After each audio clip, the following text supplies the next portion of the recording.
Hello everyone and welcome to Only IAS.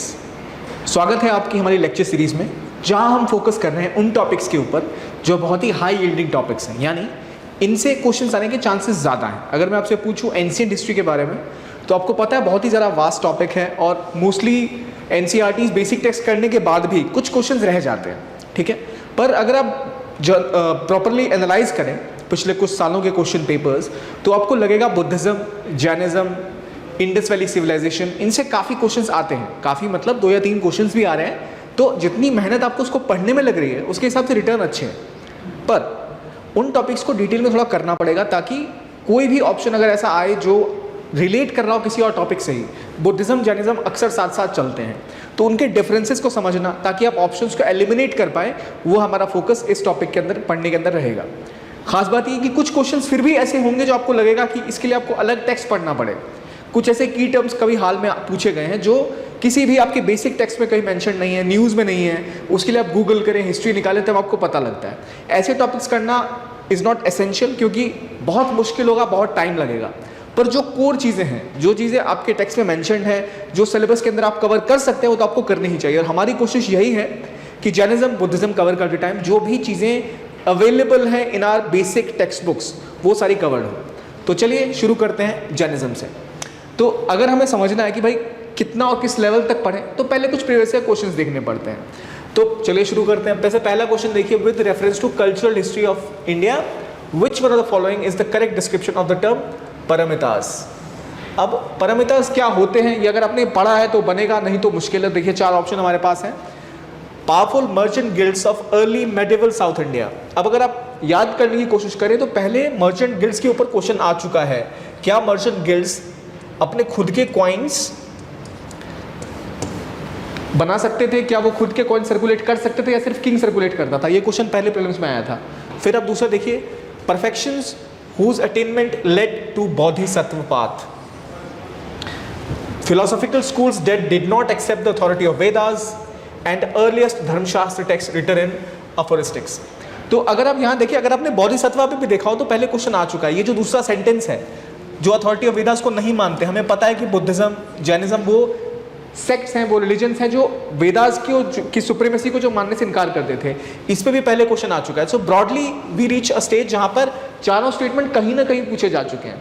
हालांकि इसका answer होगा सी, यानी बोधिसत्वा को अटेन करने के लिए जो आपको क्वालिटी चाहिए, वो 10 क्वालिटी होती है परमितास के अंतर्गत, ठीक है। यहां से आप देखिए कि अगर आपको नहीं पता एग्जैक्टली परमितास, तो आपको फिर ए और सी में से एक अटेम्प्ट लेना पड़ता। ए और सी में से आपको एक अटेम्प्ट करते, क्योंकि बी और डी तो नहीं है, ये आपको पहले से पता होता अगर आपने प्रीवियस ईयर क्वेश्चंस पढ़े हैं तो। सो सिमिलरली यहाँ पर थोड़ा सा मुश्किल है परमितास को सही तरीके से गेस करना, पर एलिमिनेट करें तो शायद चांस बन सकता था। तो परमितास असल में है क्या? तो वो क्वालिटीज़ हैं जो आपको चाहिए होती हैं ताकि आप बोधिसत्वा बन सकें। 10 क्वालिटीज़ कौन कौन सी हैं? Generosity, morality, patience, energy, meditation, powerful knowledge, wisdom, skilful means, resolution. ये सभी ब्रॉडली जो बड़ी बड़ी चीज़ें होती हैं वो सब इसमें मेंशन्ड है। अब इस क्वेश्चन से हमने क्या सीखा कि बोधिसत्वा, मर्चेंट गिल्ड्स, इन सब पे काफ़ी क्वेश्चंस आए हैं। सो अगर आप इन टॉपिक्स को करें जो 2016, 17 और 19 3 साल इसी सेम टॉपिक से क्वेश्चंस पूछे जा रहे हैं, तो अगर आपको 10 या 20 पेज पढ़ के ये क्वेश्चंस बन रहे हैं तो आप क्यों ना बनाएं, क्यों ना पढ़ें ये टॉपिक्स। तो प्रीवियस से क्वेश्चंस करने से एटलीस्ट अगर आपको सीधा टॉपिक ना भी मिले तो आप एटलीस्ट ऑप्शंस एलिमिनेट कर सकते हो। यही क्वेश्चन है, यही ऑब्जेक्टिव है इस लेक्चर सीरीज का। तो यहाँ हमें पता चला option C is the correct answer. It is the way through which you can gain Bodhisattva और बी अ बोधिसत्वा। अगला क्वेश्चन बात करें रिलीजियस हिस्ट्री ऑफ इंडिया के बारे में। इसमें 2020 का ये भी क्वेश्चन है। Sthaviravadins belong to Mahayana Buddhism. Buddhism जब भी आप पढ़ें, महायाना, हीनयाना और वज्रयाना, इन तीनों में क्या ब्रॉड डिफरेंसेस हैं, कौन कौन से सेक्ट्स हैं, क्या इनका ऑब्जेक्टिव है, ये आपको पता होना चाहिए कुछ बेसिक लेवल तक। डिटेल का तो कोई अंत नहीं है, रिलीजन है असल में ही। दूसरा देखते हैं, Lokottaravadin sect was an offshoot of Mahasanghika sect. Mahasanghika sect बहुत इंपॉर्टेंट है क्योंकि यहीं से बुद्धिज्म में एक टूट पड़नी शुरू हुई थी, जहां पर मूर्ति पूजा शुरू हुई थी, जिसमें बाद में जाके क्या बना, महायाना स्कूल। तो Mahayana school, deification of Buddha by Mahasanghikas fostered the Mahayana Buddhism, which is absolutely correct statement. Now we reached again, दूसरा हमें पता है सही है, तीसरा हमें पता है सही है। पहले स्टेटमेंट की क्या बात है, क्या थे स्थिरवीरावदन्स? स्थिरवीरावदन्स are also a sect of Buddhism, but they didn't believe in defecation of Buddha. इनको लगता था कि मूर्ति पूजा करना गलत है, तो ये इनसे बिल्कुल अगेंस्ट में थे महायाना बुद्धिज्म के, they were against them. So similarly उस हिसाब से 2 और 3 इसका आंसर है। पर अगेन वही बात, कितना आप इस पर एनर्जी लगा सकते हैं। देखिए 2 स्टेटमेंट जो है ये आप कर सकते हैं क्योंकि महासंघिका के पहले बारे में बातें हुई हैं प्रीवियस क्वेश्चंस में, तो वो टॉपिक भी आप ये 2 आप एलिमिनेट करके इसके आंसर तक पहुंच सकते थे। पारमिता से कंपैरिजन में ये क्वेश्चंस थोड़ा सा इजी था। तो मैं कहूँगा बुद्धिज्म पे जो आपको टाइम लग रहा है आप लगाइए ताकि बेटर तरीके से आप इसको सॉल्व कर पाएँ। अब देखिए आगे बढ़ने से पहले अगर आप 2023 की तैयारी कर रहे हैं तो प्रिपरेशन के दौरान कई चीज़ें होती हैं जिनमें हम काफ़ी फंस जाते हैं। जैसे हमारे पास शेड्यूल नहीं होता, हमारे पास कोई हेल्प नहीं होती, गाइडेंस नहीं होती। तो इन सभी को ध्यान में रखते हुए हमने प्रारंभ कोर्स लॉन्च किया, जो हमारा एक फाउंडेशन कोर्स है, जो आपकी बेसिक नेसेसिटीज से लेके आपकी जो मोस्ट ऑफ द एसेंशियल चीज़ें हैं जो आपको चाहिए और जो ऊपर लेवल पे आपको जो भी चाहिए, आंसर राइटिंग की बात हो गई, इंटरव्यू सेशंस की बात हो गई, पूरा सब कुछ कवर करता है। चाहे वो NCERT हो, CSET हो, करंट अफेयर्स हो, टेस्ट सीरीज हो, हर एक चीज़ आपको बेहतरीन तरीके से कवर कर उनके ऊपर फोकस तरीके से हेल्प की जाती है, गाइडेंस प्रोवाइड की जाती है। तो अगर आप चाहते हैं कि आप एक ऐसा कोर्स करें जहां आपको फ्रॉम रूट टू पिनाकल एक सपोर्ट सिस्टम मिले, गाइडेंस मिले, शेड्यूल मिले, तो आप ज़रूर ये कोर्स ज्वाइन कर सकते हैं, जिसमें आपको टेस्ट सीरीज हो, NCERT हो, हर एक सब्जेक्ट के एग्जॉस्टिव कॉम्प्रिहेंसिव लेक्चर्स हो, वो सब मिलेंगे। अगर आपको इसमें डिटेल जाननी है तो हमारी वेबसाइट और इन फ़ोन नंबर्स पर आप हमसे कंसल्ट कर सकते हैं। तो आगे बढ़ते हैं और बात करते हैं इसके बाद एक और क्वेश्चन के बारे में, विच इज अबाउट इन 2019 जो पूछा गया था, deification of Buddha, treading the path of Bodhisattvas, image worship and rituals. ये 3 स्टेटमेंट्स हैं, इनमें से कौन से फीचर्स हैं महायाना बुद्धिज्म के? अगर आपने महायाना बुद्धिज्म बेसिक सा भी किया तो आपको पता है तीनों ही उसके फीचर्स हैं। Again it's a correct answer, but when we look at PYQ we need to compare it with मुझे महायाना पता है क्या, मुझे हीनयान पता है क्या, मुझे पता है वज्रयान में क्या बेसिक टेनेंट्स हैं, उनके डिफरेंसेस। बुद्धिज्म में इतना आपको पता होना चाहिए प्राइमरी स्कूल में क्या डिफरेंसेस है, बुद्धिज्म की 4 स्कूल्स की जो काउंसिल हुई वो कहाँ कहाँ हुई, उन काउंसिल के क्या नतीजे हुए, कंपेयर टू दैट जैनिज्म के काउंसिल के स्कूल कहाँ कहाँ उनका काउंसिल बैठा, किसके अंदर था और क्या नतीजे निकले, ये पता होना चाहिए।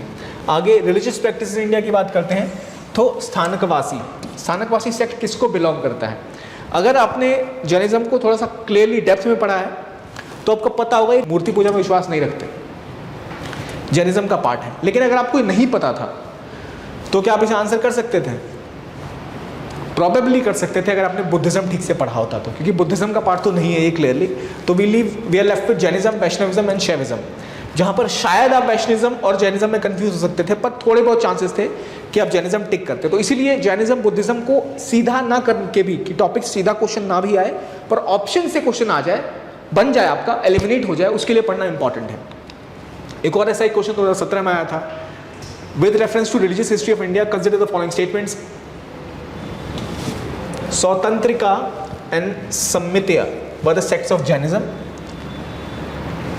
Sarvavastvadin held that constituents of phenomena were not wholly momentary but existed forever in latent form। तो यहाँ सर्वस्वदन की बात हो रही है। अगर आपने अगेन ये थोड़ा सा टेक्निकल क्वेश्चन है, जैनिज्म में बहुत डेप्थ में जाना पड़ेगा, पर सर्वस्वदन वो थे जिनको सब कुछ की नॉलेज थी, वो मानते थे कि जो भी है वो टेम्पररी है इन द ऑर्डिनेंस। दूसरा स्टेटमेंट बिल्कुल ही सही है। ये दोनों ही इसके ये जो फिनोमेना है इसके बारे में सर्वस्वदन ने ही बात करी थी, और पहला स्टेटमेंट गलत है क्योंकि ये जैनिज्म के सेक्ट्स नहीं। अगर ये जैनिज्म के सेक्ट नहीं है तो फिर किसके सेक्ट है? ये दोनों बुद्धिज्म के सेक्ट हैं। पर मेरा सवाल आपसे फिर ये होगा, कितने डेप्थ में आप इसको कर सकते हैं? अगर प्रीवियस क्वेश्चंस में आया तो आपको थोड़ी सी बेसिक नॉलेज होनी ज़रूरी है, इन डेप्थ ना भी हो तो चलेगा। तो वही बात होगी, सर्वस्वदन क्या है, स्वतंत्रिका और सम्मित्य क्या है, ये आपको बुद्धिज्म के सेक्ट हैं। बाकी ये वही जो मैंने आपको बताया कि इसमें मेंशन करते हैं कि भाई किस तरह से एक तरह से जो वर्ल्ड में हो रहा है उसके बारे में बात की गई है। ये तो थे प्रीवियस क्वेश्चन। ऑफ ब्रॉडली हम जब इस टॉपिक को पढ़ रहे हैं, जैनिज्म और बुद्धिज्म दोनों पढ़ेंगे, तो हम इन्हीं चीज़ों पे फोकस करेंगे। अब which of the following statements are applicable to Jain doctrine? 2013 का क्वेश्चन है। अगर आप पहले के क्वेश्चन देखें 2013, 14, 15, 16 तक, तो बहुत ही बेसिक आपसे पूछा जाता था कि भाई बताइए क्या बेसिक डॉक्ट्रिन है, कौन सी कोर फिलॉसफी है। अब कैसे क्वेश्चन बन रहे हैं? अभी 19 और 20 के क्वेश्चन देखे जहाँ पर हमसे डिफरेंसेस के बारे में बात की गई है। तो चीज़ें थोड़ी सी और ज़्यादा डेप्थ में पूछी जा रही हैं। तो हर टॉपिक उतनी डेप्थ में नहीं कर सकते हम, वो हमें पता है, पर at least Jainism, Buddhism, Indus Valley Civilisation जैसे टॉपिक्स जो ज़्यादा फ्रूटफुल हो सकते हैं वो करनी चाहिए, क्योंकि अगर हर कोई करके जा रहा है तो आपकी जिम्मेदारी है कि आप इतना करके जाइए। अब इसको आप छोड़ नहीं सकते पहले की तरह के एंशिएंट हिस्ट्री से क्वेश्चन एक या दो आ रहे हैं जो बनते ही नहीं है, तो फिर क्या ही फायदा पड़ गया। लेकिन अब क्वेश्चन ऐसे आ रहे हैं जो बन सकते हैं, तो इसलिए पढ़ना ज़रूरी है। जैन डॉक्ट्रिन में क्या बातें हैं? Surest way of annihilating karma is to practise penance. Every object even the smallest particle has a soul. Karma is a bane of the soul and must be ended. देखिए, बुद्धिज्म जैनिज्म में जो core फर्क है वो कर्म के ऊपर भी है, निर्वाणा के ऊपर भी है और मोक्ष के ऊपर है। निर्वाण, कर्म, मोक्ष, इन तीनों को लेके बुद्धिज्म और जैनिज्म में क्या डिफरेंस ऑफ ओपिनियन है, ये आपको क्लैरिटी होनी बड़ी जरूरी है। तभी जाकर आप, अगर कोई ट्रांसमाइग्रेशन ऑफ सोल पे क्वेश्चन आया कि बुद्धिज्म क्या मानता है, जैनिज्म क्या मानता है, तभी आप उसको आंसर कर पाएंगे। So on the basis of this we can say that अगर हमें बुद्धिज्म जैनिज्म हमने पढ़ा है तो तीनों ही जो चीज़ें हैं वो असल में जैन डॉक्ट्रिन का इंपॉर्टेंट पार्ट है। तो ये क्वेश्चन भी कंपैरेटिवली इजी था, पर यहाँ से हमें याद आता है कि अच्छा, निर्वाण पे बुद्धिज्म क्या कह रहा है, कर्म पे बुद्धिज्म क्या कह रहा है, मोक्ष पे बुद्धिज्म क्या कह रहा है, वेदास पे बुद्धिज्म जैनिज्म क्या कह रहे हैं, जो कोर चीज़ें उनमें दोनों का क्या डिफरेंस ऑफ ओपिनियन है, तभी जाकर आप इस टॉपिक को ढंग से कवर कर पाएंगे। आगे बढ़ते हैं। With reference to history of ancient India which of the following were the common to both Buddhism and Jainism. Again 2012 का थोड़ा पुराना क्वेश्चन है, तो आप देख रहे हैं बेसिक ट्रेंड्स पे फोकस किया जा रहा है। Avoidance of extremities of penance and enjoyment, indifference to the authority of Vedas, denial of the efficacy of rituals। ये दोनों रिलीजन्स क्यों बने थे? क्योंकि उस समय जो हिंदुइज्म या ब्राह्मणिज्म जिसे कहा जाता है, उसमें काफ़ी ज़्यादा प्रथाएं थी और काफ़ी रिचुअल्स थे जो कि सब नहीं कर सकते थे। काफ़ी कॉम्प्लेक्स सिस्टम था जिसको चेंज करते हुए दो ऐसे रिलीजन्स आए जो सिंप्लीफाइड थे, ईजी टू फॉलो थे। वो थे जैनिज्म और बुद्धिज्म, और दोनों ने ही यहाँ पर रिचुअल्स को कम किया था, दोनों ने ही वेदास की अथॉरिटी को मानने से इनकार किया था। तो ये दो ऑप्शन तो ऑब्वियसली सही हमें पता ही है, लेकिन अवॉइडेंस ऑफ एक्सट्रीमिटीज मतलब एक्सट्रीम में नहीं जाना है, सम्यक मार्ग फॉलो करना है। क्या ये दोनों धर्म इसमें विश्वास रखते थे? नहीं, केवल बुद्धिज्म ऐसा था जो मिडिल पाथ की बात करता था, ना कि जैनिज्म। सो अगर इस हिसाब से हम देखें तो हमें पता लगता है कि 2 and 3 are the only correct statements. First one is wrong, क्योंकि पूछा जा रहा है which of the following were common factors. Jainism का क्रिटिसिज्म ये है कि वो एक्सट्रीमिज्म में विश्वास रखता था, काफ़ी ज़्यादा एक्सट्रीम स्टेप्स लेते थे कि कभी आप किसी की हत्या नहीं करेंगे, किसी जीव की, और एक जो उनका जीवन यापन का तरीका काफ़ी एक्सट्रीम था। तो ये बेसिक डिफरेंस थे। फिर अब देखिए, Jain philosophy holds that the world is created and maintained by universal law, universal truth, universal faith और यूनिवर्सल सोल। तो यूनिवर्सल लॉ, उनके कौन से लॉज थे ये आपको पता होने चाहिए। यहाँ क्वेश्चन पढ़ने का मतलब ये है कि जैन लॉज कौन कौन से हैं, त्रिरत्न क्या हैं, बुद्धिज्म के बेसिक टेनेंट्स क्या हैं, ये सारी चीज़ें आपको पढ़ना इंपॉर्टेंट है, क्योंकि इनके ऊपर से ही क्वेश्चंस बन रहे हैं। तो वही बात है, इन्होंने लॉ की बात करी तो इसका करेक्ट आंसर यही था। अब हमने कुछ प्रीवियस क्वेश्चन देखे, अब हम दोबारा जैनिज्म पे आते हैं, इसको समझते हैं। पहली बात, जब आपने लॉज को जाना तो अभी तक हमने प्रीवियस ईयर क्वेश्चन में क्या देखा, what has been the trend more or less.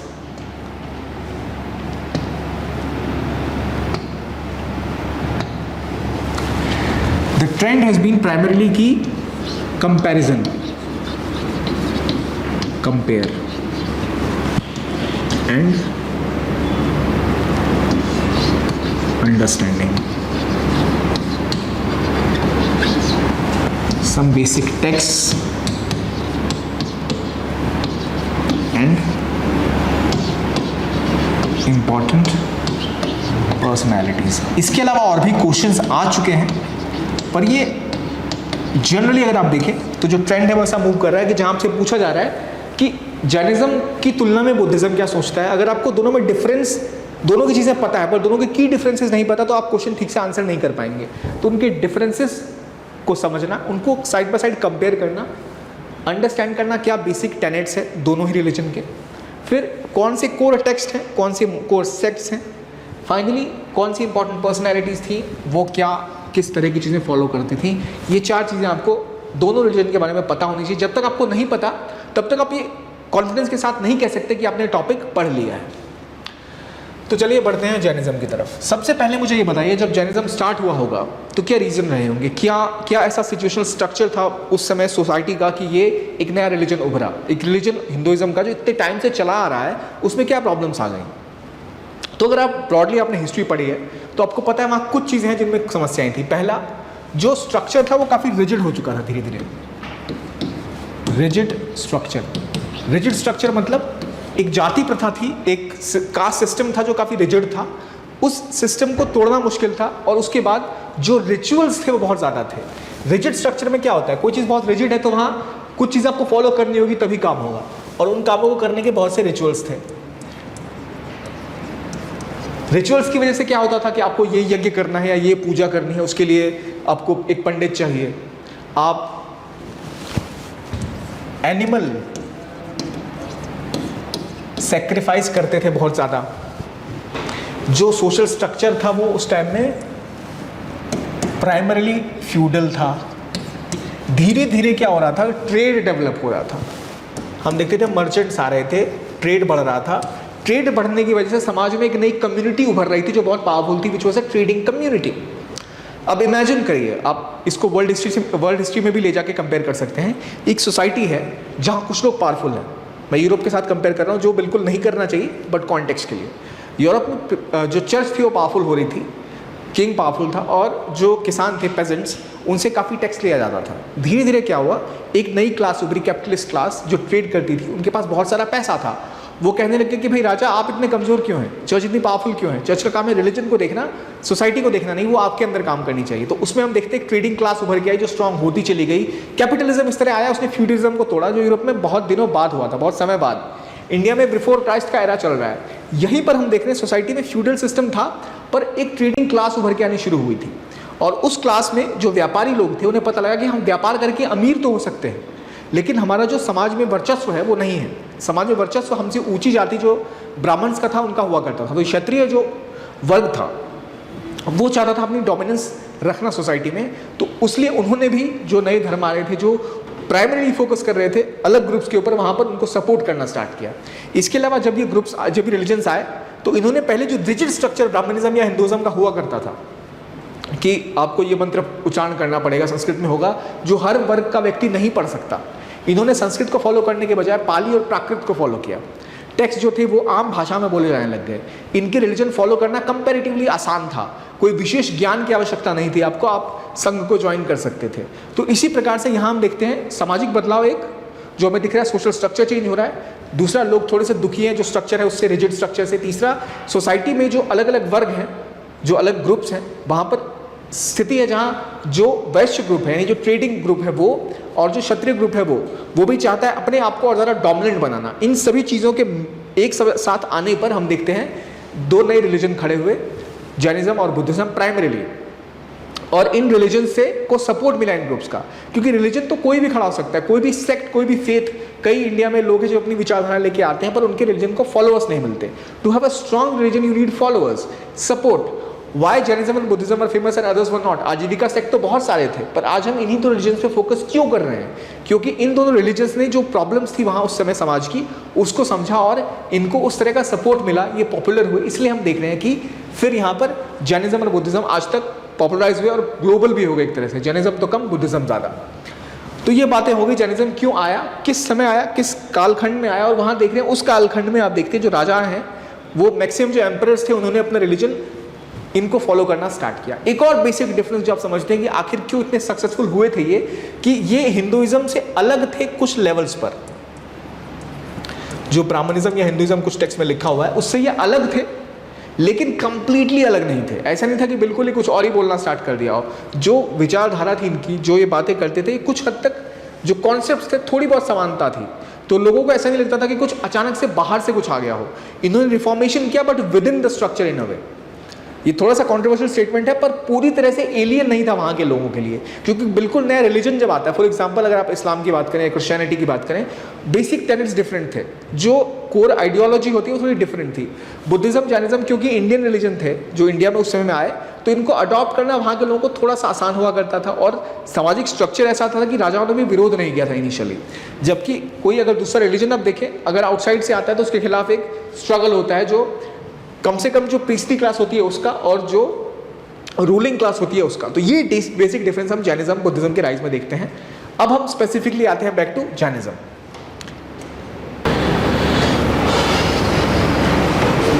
अब पहली बात कि जैनिज्म बुद्धिज्म में सबसे पुराना रिलीजन कौन सा है, कौन सा ज़्यादा ओल्डर है? तो कहा जाता है कि जैन रिलीजन के जो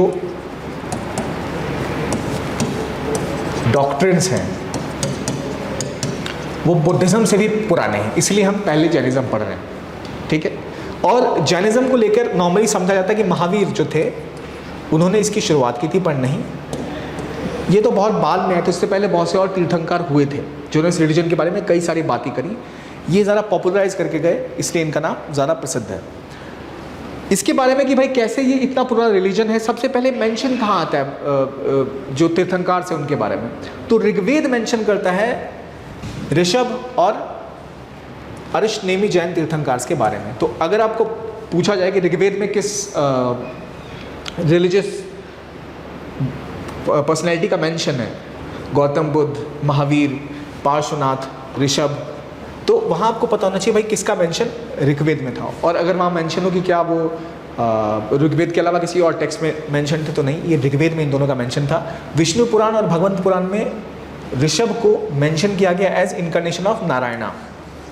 तो ये एक नॉर्मल हिंदुइज्म का कल्चर रहा है कि वो उन्होंने जब भी किया है अपने रिलीजन को एक्सपेंड करने के लिए बाकी जो पर्सनैलिटी से उनको अपने में समाहित कर लिया है।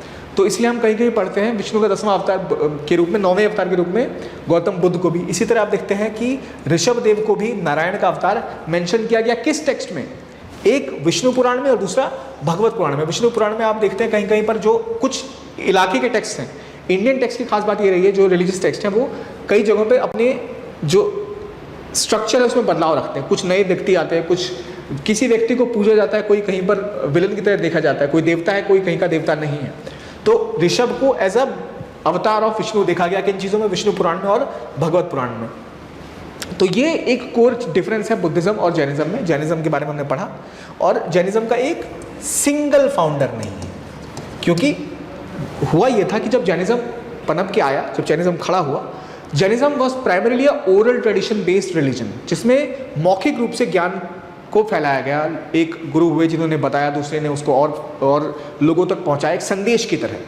तो संदेश ऑरल ट्रेडिशन था, बहुत पुराना, और धीरे धीरे इसको लेकर ये हो गया कि अच्छा महावीर इसके फाउंडर हैं या पार्श्वनाथ इसके फाउंडर हैं, लेकिन इनके कोई एक सिंगल फाउंडर नहीं है।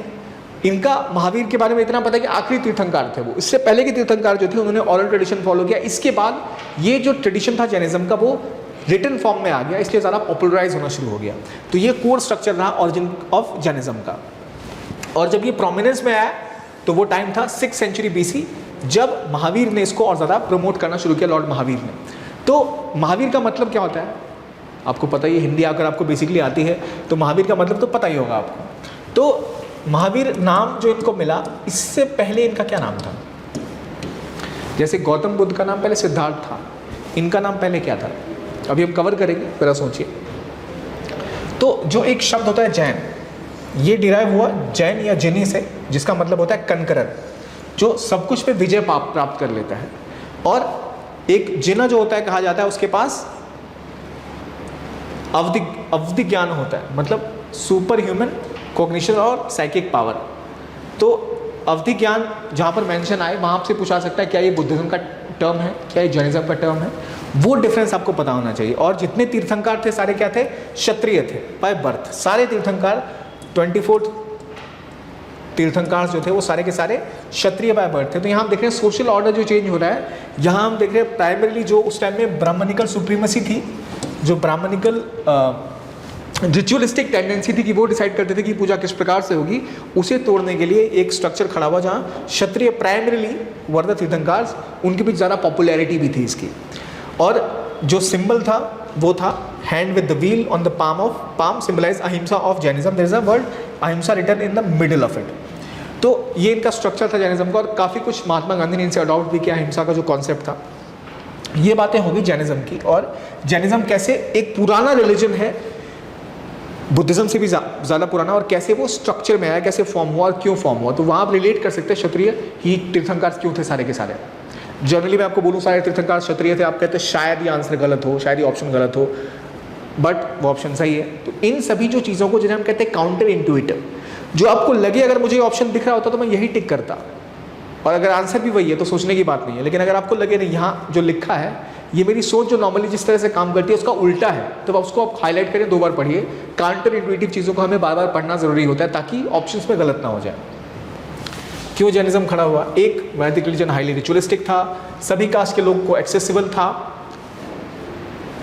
अर्लियर हिंदुइज्म में क्या प्रॉब्लम थी कि सभी कास्ट के लोग, कुछ को मंदिर में घुसना अलाउड नहीं था, कुछ लोग रिचुअल्स फॉलो नहीं कर सकते थे, कुछ संस्कृत नहीं पढ़ सकते थे। इन्होंने प्राकृत फॉलो की जो कॉमन लैंग्वेज थी, लोगों को समझ आती थी। संस्कृत ज़्यादा मुश्किल था और प्राइमरी रूप से ब्राह्मण द्वारा ही पैटर्नाइज किया जाता था। सेक्रीफाइस किया जाता था उस समय में, बहुत ज़्यादा महंगा हुआ करता था, चाहे वो एनिमल सेक्रीफाइस हो या नॉर्मल सेक्रीफाइस हो। उसको बदल के जैनिज्म ने एक मोर और लेस वेजिटेरियनिज्म वाला अप्रोच फॉलो किया। महिलाओं को इक्वल स्टेटस दिया। जो उपनिषद की टीचिंग थी उसको फोकस जो हिंदुइज्म में होता था समझना बड़ा मुश्किल था, तो बुद्धिज्म ने, जैनिज्म ने चीज़ों को सिंप्लीफाई कर दिया। सिंप्लीफिकेशन से फ़ायदा क्या हुआ? लोग और ज़्यादा नंबर्स में उनके साथ जुड़े और रिलीजन और ज़्यादा फैला। देखिए ये जो चीज़ें हमने अभी तक पढ़ी, ये 2 चीज़ें किसके बारे में थी? जैनिज्म के ऑरिजिन के बारे में, क्या डिफरेंस हिंदुइज्म से साथ था, क्यों ये डेवलप हुआ और किस तरह का इसका स्ट्रक्चर था। अब हम बात करते हैं सबसे प्रोमिनेंट फिगर के बारे में, वर्धमान महावीर के बारे में, जो इस पीरियड में रहे। इनका जन्म पहले कहाँ हुआ? तो कुंडग्राम में, जो कहाँ है? वैशाली के पास है। मुझे बताइए गौतम बुद्ध का जन्म कहाँ हुआ? भी रिवाइज हो जाएगा। ये चरित्रिका क्लान से थे। इनके पेरेंट्स सिद्धार्थ और त्रिशाला। तो जो ये इस पीरियड में जिनका जन्म हुआ, इस समय में इसके आसपास ही गौतम बुद्ध का जन्म हुआ। वो किस क्लान से थे? गौतम बुद्ध का क्लैन कौन सा था उनके पेरेंट्स का? शक्या क्लैन था, लिच्छवी क्लैन था, क्या था बताइए मुझे। और इनकी वाइफ और डॉटर, इनकी शादी हुई यशोदा से और इनकी डॉटर का नाम था अनोज्या या फिर प्रियदर्शना। टीचर्स थे इनके अल्लारकमा और रुद्र का रामपुत्र। तो ये जो कुछ नाम है ये इस कॉन्टेक्स्ट में पढ़िए कि भाई ये महावीर की बात हो गई, गौतम बुद्ध का अलग नाम है। कंफ्यूज नहीं हो जाना कि गौतम बुद्ध का की वाइफ के साथ जो इनका नाम है वो आप उनकी मदर के साथ कंफ्यूज हो जाए। महामाया कौन थी, अलंकृमा कौन थे, किसके गुरु थे, किस रिलीजन से बिलोंग करते थे, इन चीज़ों पर क्लैरिटी होनी ज़रूरी है, कंफ्यूज नहीं होना है, राइट। अब अगर आप यहाँ देखिए 24 तीर्थंकरों की बात हुई जो टीचर्स थे। पहले तीर्थंकर कौन थे? ऋषभनाथ और ऋषभदेव, जिसका मेंशन कहाँ आता है, किस वेद में आता है, हमने पढ़ा। और किसके अवतार के रूप में बात की गई है? नारायण के अवतार के रूप में कहाँ बताया गया इनको?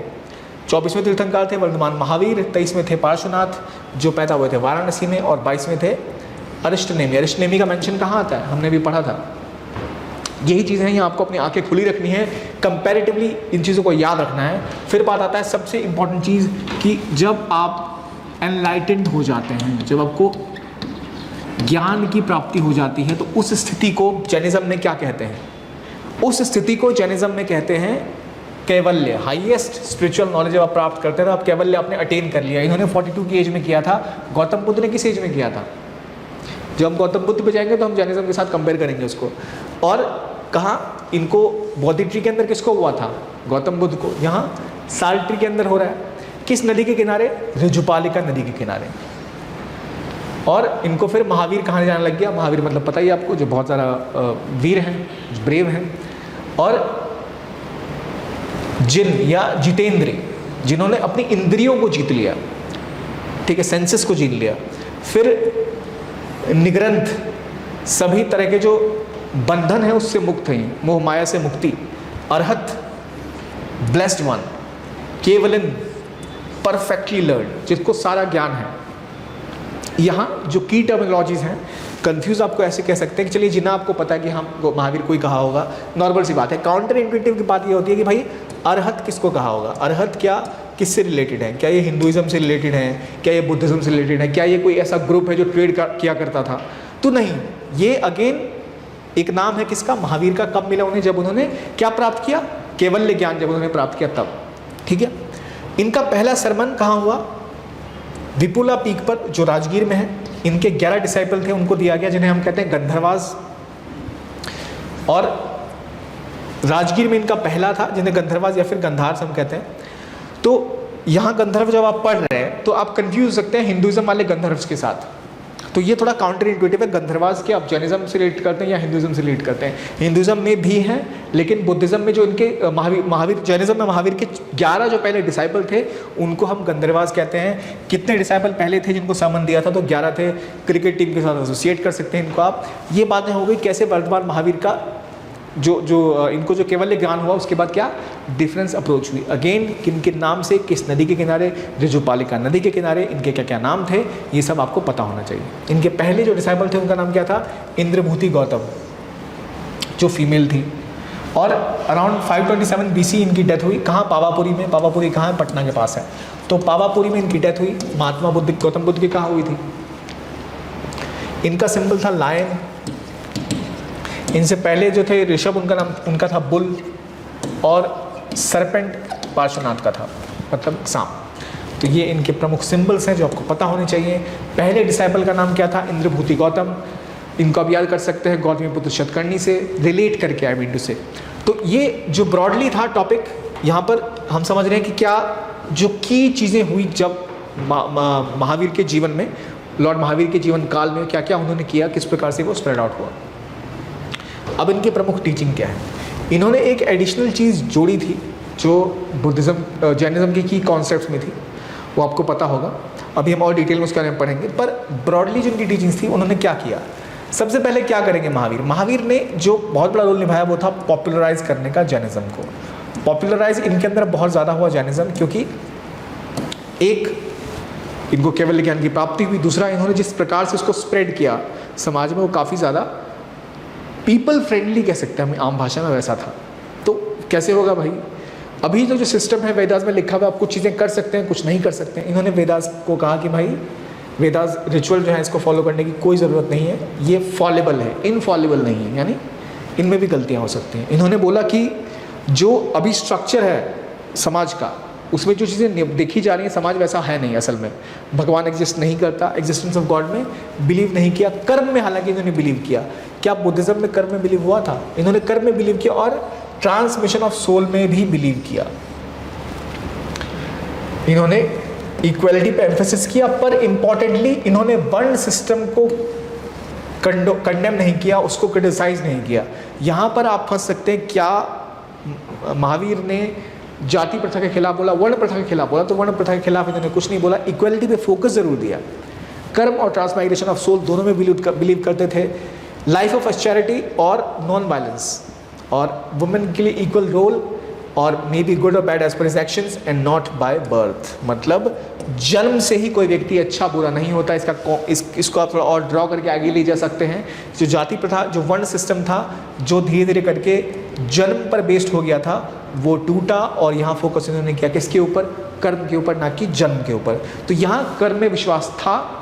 किस प्रकार का विश्वास था, वही मैं कह रहा हूँ। अगर कर्म में जो जैनिज्म का व्यू है कर्म के ऊपर, और जो व्यू कर्म के ऊपर हिंदुइज्म का है, और जो कर्म के ऊपर व्यू बुद्धिज्म का है, तीनों में क्या की डिफरेंसेस हैं वो आपको पता होने चाहिए, जो ऑब्वियसली आप इन तीनों लेक्चर्स के अंदर समझ जाएंगे। अब आते हैं टेनेट्स ऑफ जैनिज्म के बारे में। क्या प्रमुख इनके टेनेट्स थे? पहला, मैंने आपको बोला कि ये कहते थे कि भगवान नहीं है। उसको लेकर थोड़ा सा इन पे ये है कि गॉड होगा, लेकिन वो जिन के नीचे होगा, जिना के नीचे होगा। जो महावीर है, जो ज्ञानी है, उनसे नीचे होगा। तो जो एक परम ब्रह्म की बात हम करते हैं कि भगवान सबसे ऊपर है, उससे थोड़ा बदले है। तो ये जो पीछे आप देख रहे हैं कि एग्जिस्टेंस ऑफ गॉड में ये विश्वास नहीं करते थे, ये बातें हैं महावीर की। ओवरऑल अगर हम देखें जैनिज्म में, तो यहाँ इन्होंने बोला कि हाँ होंगे भगवान, बाद में रिकॉग्नाइज किया, क्योंकि इन्होंने कोई भी ऐसा स्टेप नहीं लिया। कंप्लीटली एथिस्टिक ये सेक्ट नहीं रहा, और इन्होंने इसी चक्कर में कंडेम नहीं किया किसको? वर्ण सिस्टम को। इसको ये भी देखा जाता है कि इससे इनको जो रिलीजन को लेकर इनका जो स्प्रेड था उसमें कमी नहीं आई, ठीक है। और किसी भी समय किसी भी व्यक्ति पैदा हो सकता है, अपने कर्मों के द्वारा ही वो डिसाइड होता है कि व्यक्ति कैसा है। तो ये बिलीव करते थे ट्रांसमाइग्रेशन ऑफ सोल में एंड थ्योरी ऑफ कर्म में, जिसको लेकर की डिफरेंस है इनमें और बुद्धिज्म में। Key differences in theory of karma, transmigration of soul, existence of God, ये सारी बातों में। तो naturally they have not taken a stand which is very extreme in terms of religion, लेकिन कैसे रिलीजन को फॉलो करना है उसमें इनका स्टैंड थोड़ा सा एक्सट्रीम है वो हम आगे बात करेंगे। अनेकतावाद एक इंपॉर्टेंट टर्म है। अनेकतावाद मतलब इनका ऐसा मानना था कि एक सत्य है जिसको आप कई तरीके से देख सकते हैं, और इसको लेकर इन्होंने जो अब फेमस है स्यावाद, वहाँ बात करी है इसकी। लेकिन अनेकतावाद में भी फोकस यह है कि ट्रूथ और रियलिटी के कई सारे कॉम्प्लेक्स डायमेंशंस हैं।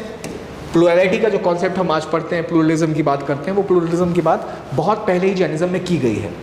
तो ये बात करते हैं एक ही साथ acceptance of multiple diverse even contradictory view points का। नॉर्मली रिलीजन्स में ये होता है कि एक ही व्यू पॉइंट को माना जाता है, उसे कहते हैं होमोजेनाइजेशन, कि एक तरह का जीवन जिए, एक तरह के भगवान में माने। लेकिन जैनिज्म में एक कॉन्सेप्ट था जहाँ प्लुरलिटी के ऊपर फोकस किया गया, कई तरह के विचारों को मान्यता दी गई कि हाँ तरह तरह से आप एक चीज़ को ही समझ सकते हैं। और इसी को लेकर जो कॉन्सेप्ट है स्यादवादा का वो आता है, जिसमें सारी जो जजमेंट है वो कंडीशंस सर्कमस्टेंसेस पे डिपेंड करती है। जैसे एक हाथी को एक व्यक्ति अगर पूंछ को पकड़ के छूता है तो उसको लगता है कि ये सांप है, या फिर कोई पैर पकड़ता है उसको पिलर लगता है। इस तरह की चीज़ें 7 मोड्स ऑफ प्रोटेक्शन की भी बात की गई है सप्तभंगी न्यायवाद में। तो ये स्यायवाद का मतलब था कि methods of examining different probabilities, क्या क्या चीज़ें घटित हो सकती हैं। तो probabilities in terms of what we see and what we experience, ये की थीम थी, की फिलॉसफी थी जैनिज्म की। अगेन मैं डिफरेंशिएट करता हूँ 2 टर्म्स में। अनेकतावाद में विश्वास रखा इन्होंने। अनेकतावाद आपने मान लिया कई तरह के जजमेंट्स हो सकते हैं, कई तरह के व्यू पॉइंट्स हो सकते हैं, कई चीज़ों को आप समझ सकते हैं। उसी को लेकर आप स्यादवाद पे जब आते हैं कि जो भी जजमेंट आप ले रहे हैं वो आपके सर्कमस्टेंसेस पे डिपेंडेंट होते हैं, तो आपको अगर समझना है तो उसको अलग अलग प्रोबेबिलिटीज़ में देखना पड़ेगा, वही चीज़ है स्यादवाद। फिर हम आते हैं 5 डॉक्ट्रिन ऑफ बुद्धिज्म के ऊपर। अगेन थोड़ी सी जो आपको लग रहा होगा मैं एक टॉपिक से दूसरे टॉपिक पे स्विच कर रहा हूँ, कि टाइम की कमी है, अभी हमारे पास उतना समय नहीं है कि हम डिटेल में हर एक टॉपिक को पढ़ें। तो we are covering the key topics. Then again we move to the 5 doctrines of Jainism, जिनमें पार्श्वनाथ की टीचिंग चतुर्थी थी, जिसमें एक एक्स्ट्रा महावीर ने जोड़ा था जो था ब्रह्मचर्य। क्या है? अहिंसा, सत्य, असत्य, अपरिग्रह और ब्रह्मचर्य। ये 5 टीचिंग्स हैं, 5 डॉक्ट्रिन्स ऑफ जैनिज्म। अहिंसा मतलब non injury to any living being. Satya, सत्य बोलिए। असत्य मतलब चोरी मत कीजिए, याद रखिए असत्य मतलब होता है चोरी ना करना। अपरिग्रह मतलब कोई प्रॉपर्टी ना खरीदिए, आप होमलेस रहिए एक तरह से। मतलब अगर आप प्रॉपर्टी लेंगे तो आप उससे एसोसिएट हो जाएंगे, उससे लिंक्ड हो जाएंगे, इसलिए आपको अपरिग्रह होना चाहिए और ब्रह्मचर्य का पालन करना चाहिए, जो ऐड किया महावीर ने। पार्श्वनाथ की टीचिंग्स के 4 ही थे, फिर बाद में एक 5वां ऐड हुआ ब्रह्मचर्य। ये हो गई 5 टीचिंग्स, 5 डॉक्ट्रिन्स जैनिज्म के। और 3 ज्वेल्स हैं, त्रिरत्नास। 3 ज्वेल्स जो है वो है किस तरह आप लिबरेशन पा सकते हैं। लिबरेशन पाने के लिए कोई आपको रिचुअल नहीं करना, कोई यज्ञ नहीं करना, कोई आपको मंत्र नहीं जाप करने, ये 3 चीज़ें करनी है। सम्यक दर्शन रखना है, सम्यक ज्ञान चाहिए और सम्यक चरित्र रखना है। यानी आपको राइट फेथ, राइट नॉलेज और राइट एक्शन के साथ काम को करना है। तो राइट फेथ कैसे होगी, सम्यक दर्शन कैसे होगा? तीर्थंक पे विश्वास रखिए, तीर्थंकार में। और राइट नॉलेज के लिए आपको जो जैन क्रीड की नॉलेज है वो होनी चाहिए। राइट एक्शन मतलब आप 5 जो वोज ली है जैनिज्म की उसको फॉलो करिए। 5 वोज कौन सी, जो अभी पहले हमने डिस्कस करी, इनको करेंगे तो ये 3 ज्वेल्स अगर आपके पास है, त्रिरत्न अगर आपके पास है, तो आप लिबरेशन को प्राप्त कर सकते हैं। लिबरेशन में भी डिफरेंस है जैनिज्म बुद्धिज्म में, कैसे लिबरेट करते हैं वो डिफरेंस क्या है वो भी समझना पड़ेगा आपको। अभी हमने बात की 5 वोज की, त्रिरत्न की, फिर बात आती है 2 एलिमेंट्स की, एक जीव और दूसरा आत्मा। इन्होंने कहा एक होते हैं जीव मतलब जो कॉन्शियसनेस है आपकी, और एक आत्मा यानी जो आपका अनकॉन्शियस है, जिसको आप सीधे तरीके से समझ सकते हैं, मतलब आप छू नहीं सकते, आप उसको सबकॉन्शियस स्टेट में जिसे हम कहते हैं उसे इन्होंने डिफाइन किया एज आत्मा। और इन दोनों ही एलिमेंट्स को लेकर इनके विचार थे कि भाई आपको कॉन्शियस और अनकॉन्शियस दोनों पर विजय पानी है। ठीक है, ये की टर्म कहाँ थे, किस रिलीजन में? In Jainism, not in Buddhism, right. हमेशा जो भी की टर्म आप पढ़ रहे हैं उसको रिलेट करिए यहाँ पर बुद्धिज्म क्या कहता है। बुद्धिज्म में जब आप कर्म की थ्योरी पढ़ेंगे तो कम्प्लीटली अलग है जैनिज्म से, इसलिए ये डिस्कशन का पॉइंट ही वहाँ नहीं आता है। 3 सोर्स ऑफ नॉलेज जो इन्होंने बताए हैं वो है प्रत्यक्ष, अनुमान और सेइंग ऑफ तीर्थंकार। प्रत्यक्ष मतलब जिसको आप डायरेक्टली देख सकते हैं, वहाँ से आपको ज्ञान मिल सकता है, जैसे आप ये वीडियो देख रहे हैं, इट्स अ प्रत्यक्ष ज्ञान। देन देयर इज अनुमान, आप कंटेम्पलेट कर सकते हैं। जब आप प्रीलिम्स के क्वेश्चन बनाते हैं तो आप कंटेम्पलेट करना चाहिए, होना चाहिए नहीं होना चाहिए, ये चीज़ नहीं हो सकती, इलॉजिकल है, दैट इज योर कंटेम्पलेशन। और तीसरा आपको तीर्थंकर जो बता रहे हैं, जो उनका ज्ञान है जो आपको प्राप्त होगा, उनकी कई बातें जो आप पढ़ेंगे या सुनेंगे उससे भी आपको नॉलेज प्राप्त हो सकती है। तो 3 सोर्स ऑफ नॉलेज आर प्रत्यक्ष, अनुमान एंड सेइंग्स ऑफ तीर्थंकर। ये 3 चीज़ों के थ्रू आप ज्ञान को प्राप्त कर सकते हैं। नॉलेज तो बताया आपने कि ये भाई सोर्सेज की बात हो गई, ये सोर्सेज हैं। अब बात आती है कितने प्रकार की नॉलेज है। अब देखिए नॉलेज को लेकर, नॉलेज कैसे मिली पहले महावीर को ये बताइए मुझे। उनको उस ज्ञान को क्या कहते हैं? केवल ज्ञान। कहाँ मिला, किस पेड़ के नीचे, सॉल्ट ट्री के अंदर मिला, कहाँ, वैशाली के पास जगह का नाम क्या था, नदी का नाम क्या था, उनको मिल गया। अब मान लीजिए आपने जैनिज्म ज्वाइन किया और आपको जैनिज्म फॉलो करना है, तो कौन से ज्वेल्स हैं, कौन से रत्न हैं जो आपको चाहिए फॉलो करने के लिए? उन रत्नों के लिए जो 5 आपके वोज हैं या फिर 5 आपके जो डॉक्ट्रिन है जिनको आप फॉलो करेंगे वो कौन कौन से होंगे? ये सब डॉक्ट्रिन फॉलो करने के लिए आपको थोड़ी नॉलेज चाहिए होगी। तो सोर्स ऑफ नॉलेज क्या है? प्रत्यक्ष, अनुमान एंड टीचिंग्स ऑफ तीर्थंकर। इसके अलावा ये तो हो गया, पर किस प्रकार का ज्ञान आपको प्राप्त होगा उसके बाद? तो एक ही स्ट्रीम में अगर आप सोचे तो आपको सब कुछ याद रह सकता है। जो टाइप्स ऑफ नॉलेज है उसमें आता है पहले मति ज्ञान, शुद्ध ज्ञान, अवधि ज्ञान और महाप्रया ज्ञान और केवल ज्ञान। केवल ज्ञान में आपको टेम्पोरल नॉलेज होती है, महाप्रया ज्ञान में आपको टेलीपैथिक नॉलेज होती है, अवधि ज्ञान में आपको शेवरॉइंट परसेप्शन होता है, शुद्ध ज्ञान में आपको नॉलेज रिवील्ड बाय स्क्रिप्चर्स और मति ज्ञान में perceptions through activity of sense organs.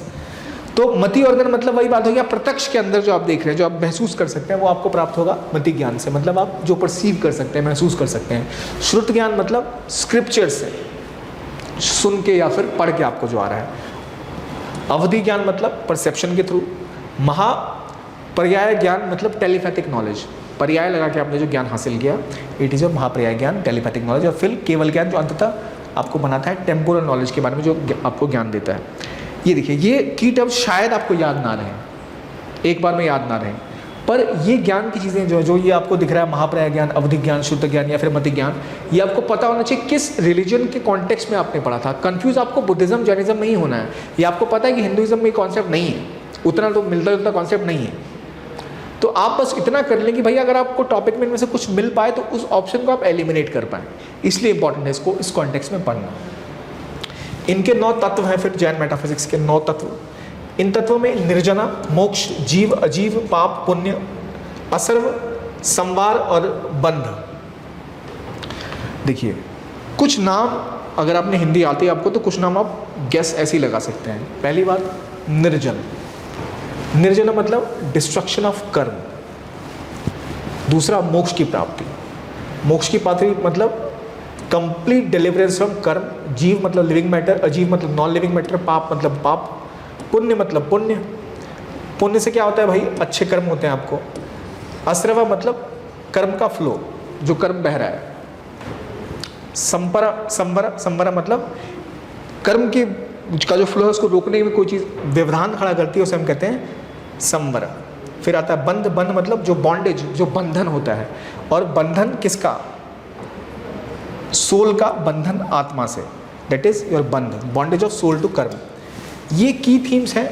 तो निर्जना, मोक्ष, निर्जना समझना थोड़ा सा आपको डाउट हो सकता है। निर्जन मतलब क्या होता है? निर्जना मतलब होगा डिस्ट्रक्शन ऑफ कर्म, कर्म का डिस्ट्रक्शन इज निर्जना।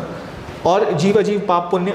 अश्रव, श्रव मतलब होता है फ्लो, अश्रव तो फ्लो ऑफ कर्म। संवरा मतलब जो उसके बीच में इम्पेडिमेंट्स आ रहे हैं, जो व्यवधान आ रहे हैं। बंधन मतलब कर्म का आपकी आत्मा या सोल के साथ जो बंधन है उसे हम कहते हैं बंधन। ये 9 तत्व हैं जैनिज्म के। तो इन तत्वों को कंफ्यूज नहीं करना है बुद्धिज्म के साथ, ठीक है। अगर आपसे प्रीलिम्स में क्वेश्चन आ गया कि let's say asrava is a concept related to which other religion, 4 option में एक ऑप्शन में अश्रव या फिर बंध के बारे में बात हो गई, तो वहाँ आप उसको एलिमिनेट कर पाएँ। अगला टॉपिक अनुव्रत। अनुव्रत मतलब होता है लेसर वोज, कि भाई आपने जो अभी तक 5 वोज देखे वो तो इतने खतरनाक वोज थे कि भाई आम आदमी ले ही नहीं सकता। आपको घर छोड़ना पड़ेगा, ब्रह्मचर्य फॉलो करना पड़ेगा, झूठ नहीं बोलेंगे, सच बोलेंगे, अहिंसा फॉलो करेंगे। एक व्यक्ति अगर व्यापार कर रहा है तो अक्सर आपको झूठ बोलना पड़ता है, तो व्यापारी फिर फॉलो कैसे करेंगे इस धर्म को? आप हर कोई ब्रह्मचारी हो जाएगा तो दुनिया का होगा क्या? तो इन्होंने उसके लिए भी ऑप्शन दिए थे कि भाई चलिए आपको आम जीवन जी रहे हैं, तो अगर आप डेली लाइफ को फॉलो करते हुए कुछ करना चाहते हैं तो आप अनुव्रत का पालन करें। ये एक पैरेलल तरीका है ताकि जो एस्थेटिक लोगन के जो ग्रेट वाउज होते हैं, मतलब जो उन्होंने कठोर प्रण लिए हैं, उनके मुकाबले में आपको एक थोड़ा सिंप्लीफाइड वर्जन भी दिया जा रहा है, इसके थ्रू भी आप अच्छे कर्म कर सकते हैं। तो ये जो 5 है वो केवल उनके लिए थे जो कि एस्थेटिक्स थे जैनिज्म के, घर गृहस्थाश्रम वालों के लिए एक 5 माइनर वोज दिए गए। ये क्यों भाई, ये सोचा गया कि भाई हर कोई तो ग्रेट वो फॉलो नहीं कर सकता, तो उनके लिए एक दूसरा विकल्प इन्होंने दिया गया जो कम रिस्ट्रिक्टिव थे, और इनको कहा गया अनुव्रत। तो आपको उतने कठोरता के साथ इनको फॉलो नहीं करना होता। अनुव्रत मतलब हो गया जैनिज्म के 5 वो जो आम व्यक्ति फॉलो कर सकते हैं गृहस्थाश्रम में। फिर बात आती है कि डिवीजन ऑफ जैनिज्म, जिन पे हमने देखे क्वेश्चंस आते हुए। प्राइमरी 2 मेजर डिवीजन है, दिगंबर्स और श्वेतांबर्स। ये डिवीजन क्यों हुआ? मगध में एक बहुत बड़ा अकाल पड़ा, उसके बाद डिवीजन हुआ जैन वर्ग में, जहां देखा गया कि भद्रबाहु साउथ इंडिया की तरफ शिफ्ट हुए,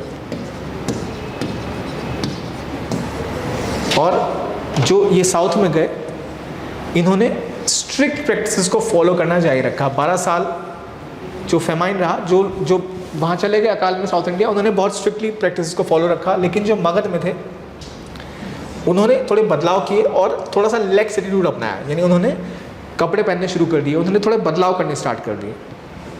और जब अकाल ख़त्म हुआ, साउथ का ग्रुप वापस मगध आया, तब जाकर जो बदलाव देखे गए उन्होंने कि भाई ये क्या कर दिया आपने, आप तो कुछ और फॉलो कर रहे हैं, हम तो कुछ और पहले फॉलो करते थे। तो वहाँ डिवीजन होना स्टार्ट हुआ जब अकाल समाप्त हुआ, और इसी में हमें पता चलता है एक होता है दिगंबर और एक होता है श्वेतांबर। दिगंबर वो सेक्ट है जो कंप्लीट न्यूडिटी में विश्वास करता है कि हम कुछ नहीं पहनेंगे और दिगंबर रहेंगे। और ये 5 वो सत्य, अहिंसा, असत्य, अपरिग्रह, ब्रह्मचर्य का फॉलो करते हैं। इनका मानना है कि वुमेन जो है वो लिबरेशन अचीव नहीं कर सकती है। याद रखिए, Digambars believe that women can't achieve liberation, can't. Normally लगता है आपको कि भाई सबके लिए बराबर था, वुमेन को भी इक्वलिटी की बात कर रहे थे, तो ये भी होता होगा, पर नहीं। इनके हिसाब से वुमेन कांट अचीव लिबरेशन। और सबसे पहले प्राकृत जो सुतपहुदा ऑफ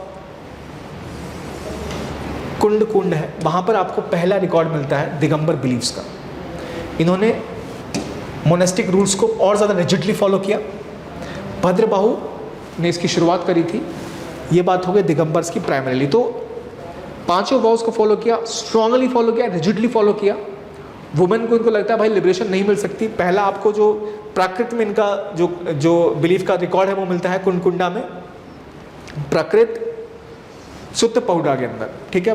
और इसके कौन प्रोपोनेंट थे? ही वॉज भद्रबाहु, जो उनको लेके साउथ इंडिया गए थे। इसके बाद इनमें कई सारे मेजर सबसेक्ट्स थे और कुछ माइनर सबसेक्ट्स थे। जैसे मैंने आपको अभी एक प्रीवियस क्वेश्चन में बताया, ये की थीम समझना ज़रूरी है कि मेजर सबसेक्ट्स कौन कौन से, यहाँ मेंशन है। मेजर सबसेक्ट्स इनके कौन से हैं? मुला संघ, बिसापंथ, समय पंथ, तरन पंथ, तेरा पंथ। माइनर सबसेक्ट कौन कौन से हैं? गुमाना पंथ और टोटा पंथ। ये पंथ समझना जरूरी है कि कौन से पंथ आपके दिगंबर हैं, कौन से पंथ श्वेतांबर है। श्वेतांबर श्वेत कपड़े पहनते हैं, दिगंबर कपड़े नहीं पहनते हैं। इनके जो मेजर सबसेक्ट्स थे वो थे मूला संघ, विषपंथ, तेरा पंथ, तरन पंथ और समय पंथ। सबसेक्ट्स थे गुमन पंथ और तोता पंथ। तो डिवीजन कर सकते, तोता पंथ किस में है, समय पंथ किस में है। 2 ही प्राइमरी आपके माइनर सेक्स है जो आपको दिख रहा है यहाँ, और जो मेजर सेक्स है यहाँ। इसका टेबल बनाकर आपको उसको याद करना बड़ा ही इंपॉर्टेंट है, क्योंकि पहले क्वेश्चन आ चुके हैं। It is not very difficult to remember. पंथ से रिलेटेड है, आपको पता रहेगा, जर्नलिज्म से रिलेटेड ही है, पर कौन से पंथ किससे रिलेटेड है ये आपको मेजर सेक्स और माइनर सेक्स में पढ़ना चाहिए। फिर बात आती है श्वेतांबर्स की, जो केवल 4 वो उसको फॉलो करते हैं, ब्रह्मचर्य को फॉलो नहीं करते। तो महावीर ने जो एक वो ऐड की, वो कौन सा ऐसा सेक्ट है जो फॉलो नहीं करता? तो वो श्वेतांबर है, जो कि महावीर का जो एक एडिशनल वो था उसको फॉलो नहीं करता। ये सत्य, अहिंसा, असत्य और परिग्रह को फॉलो करते हैं। ये बिलीव करते हैं women can achieve liberation, obviously. So you see women tirthankars, they believe women can also achieve liberation. That's a core difference between Shvetambara and your Digambars. इसमें क्या है, इनका मानना है कि 5 जो एटर्नल सब्सटेंस हैं एग्जिस्टेंस के, वो हैं soul, space, motion and rest. Unlike Digambaras which also had 6th eternal substance which is time. ये काल में विश्वास नहीं रखते, टाइम कॉन्सेप्ट के खिलाफ है ये, सॉरी खिलाफ नहीं है, कहने का मतलब है कि उसको ऐड नहीं करते उसमें। ये कोर डिफरेंस दिगंबर श्वेतांबर्स का, कि इन्होंने एक एडिशनल जो छठा एटर्नल सब्सटेंस है दिगंबर्स का उसको फॉलो नहीं किया, विच इज काल यानी समय। एक जो वाव है ब्रह्मचर्य की उसको भी ये फॉलो नहीं करते, ठीक है, बाकी चार तो फॉलो करते हैं। तो ये कोर डिफरेंस है। जो सबसेक्ट्स थे हमने पढ़ा वहाँ श्वेतांबर के, दिगंबर्स के। अब श्वेतांबर के भी कुछ मेजर सबसेक्ट्स हैं, जैसे मूर्ति पूजा का, स्थानकवासी और तेरापंथी। स्थानकवासी भी प्रीलिम्स में क्वेश्चन आ चुका है। स्थानकवासी श्वेतांबर सेक्ट के मेजर सबसेक्ट हैं और स्थूलभद्र जो है वो इसके प्रमुख प्रोपोनेंट। तो अगर मैं आपको ऐसे ही बताऊं कि भाई बताइए कैसे आप डिफरेंशिएट करेंगे, कैसे आप डिफरेंशिएट करेंगे जो सब सेक्ट्स हैं दिगंबर्स और श्वेतांबर्स के। तो श्वेतांबर्स में क्या है कि वो एक जगह स्थित हो गए, उन्होंने ब्रह्मचर्य को फॉलो नहीं किया, तो वो वासी वाला कॉन्सेप्ट बहुत ज़्यादा है उनमें। तो इसलिए आपको दिखता है स्थानकवासी, देरावासी जिसे मूर्ति पूजा का भी कहते हैं, और तेरापंथी, ये हो गए आपके दिगंबर्स। अगेन तेरापंथी, स्थानवासी और देरावासी जिसे हम मूर्ति का पूजा का भी कहते हैं, ये इसके सबसेक्ट्स हैं। कंपेयर टू अगर हम पीछे जाएं और यहाँ देखिए मेजर सबसेक्ट्स होते मूला संघ, तरणपंथ, समयापंथ। अब याद रखिए समय का जो काल का कॉन्सेप्ट है इसको तो फॉलो ही नहीं करता श्वेतांबर ग्रुप, तो काल वाले पंथ तो होंगे ही नहीं उसमें। पहली बात, ब्रह्मचर्य का पालन नहीं करते हैं तो ब्रह्मचर्य वाले नहीं होंगे। तो मूल संघ जो अपने आप को कहते हैं, प्रमुख रूप से मूल हम ही फॉलो करते हैं, दिगंबर ज़्यादा फॉलो करते हैं रिजिडली बुद्धिस्ट के वो को, तो वो मूल संघ वाले होंगे यहीं पर। तो ये भी चीज़ें सॉल्टेड हो गई। तो मेजर सेक्ट्स सब सेक्ट्स पता लग गया आपको श्वेतांबर के। अब हम आते हैं आजीविकास के ऊपर। अब बात आती है एक और सेक्ट के बारे में जो है आजीविकास। आजीविकास के बारे में कहा जाता है कि साथ साथ थे ये सारे, पर आजीविकास में फेमस नहीं हुए। आजीविका की जो मेन कॉन्सेप्ट था वो कॉन्सेप्ट था नियति का, कि कितने भी आप एफर्ट लगा लो आप नियति से आगे नहीं निकल सकते। और इसकी शुरुआत हुई थी किसके द्वारा? मक्कली गोसाला द्वारा इसकी शुरुआत की गई थी और ये 14वीं सेंचुरी के एंड तक चला था।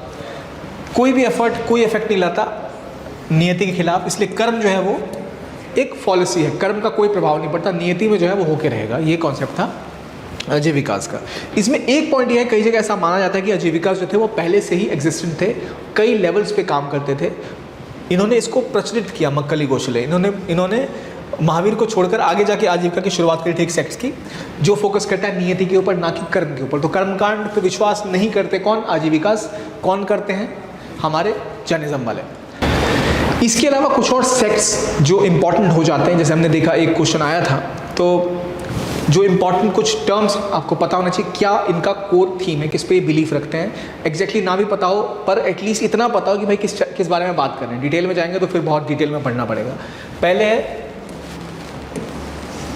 उच्छेदवाद, फिर है अक्रियवाद, फिर है नित्यवाद और अंत में है संदेहवाद। नाम से क्लियर है। अब देखिए उच्छेदवाद असल में अजीत कामली जो है ये इसके प्रमुख प्रोपोनेंट है, प्रमोटर है। इनका मानना था कि कोई भी चीज़ जो है, हर एक चीज़ जो है, everything is destroyed after death, death is the end.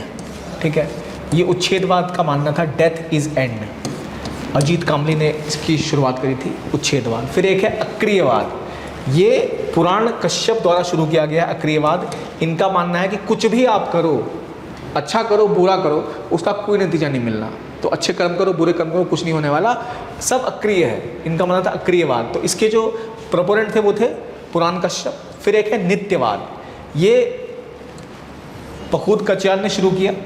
इनका मानना है कि 7 एलिमेंट होते हैं दुनिया भर में केवल, और ये कभी आपस में इंटरेक्ट नहीं करते। ये है अर्थ, वाटर, फिर एयर, आपकी हैप्पीनेस, सॉरो एंड सोल। फिर एक है संदेहवाद, ये नाम से क्लियर, संदेह की स्थिति बनाए रखते हैं। संजय बेलुटपुत्र इनका नाम है जो इन्होंने इसको प्रमोट किया, और ये किसी भी ओपिनियन को एक्सेप्ट नहीं करते और डिनाई नहीं करते, क्योंकि इनको लगता है सब में एक संदेह।